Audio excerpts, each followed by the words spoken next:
Ce matin encore, ce jeune entrepreneur rejoint son équipe pour améliorer la programmation de sa nouvelle application. Bonjour, ça va? Vous êtes là? Il aura fallu 6 ans pour concevoir Codinet. L'application assure les opérations de paiement de taxes et d'impôts, tant au niveau national que provincial. Elle vise également à accompagner le gouvernement congolais dans la mise en place d'une banque de données à l'échelle du pays. En fait, je suis en train de voir ce qui s'est fait à cet instant pour le permis de conduire. Une solution, selon Patrick Dodi, pour aider à la lutte contre la fraude fiscale et la corruption en RDC et pour contribuer au développement de tout un continent. On va lutter contre la fraude, on va lutter contre l'écoulage fiscal et ça va permettre au gouvernement d'avoir la maximisation des recettes.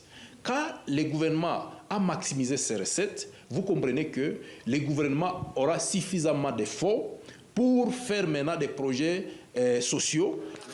L'application a été validée par le gouvernement.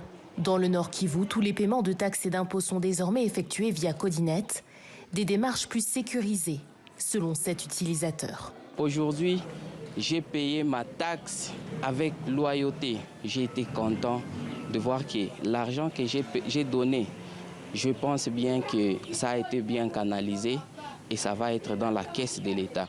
La République démocratique du Congo est l'un des pays avec le plus haut taux de corruption au monde. Si pour cet économiste, éradiquer la fraude fiscale dans le pays est une utopie, Codinet pourrait aider à la contenir. Ça va aider déjà pour réduire cette fraude fiscale parce que toute personne qui est enregistrée dans l'application, on aura sa situation du jour au jour. Et dès qu'on a sa situation du jour au jour, ça peut permettre à ce qu'on dise « celui-ci n'a pas encore payé ».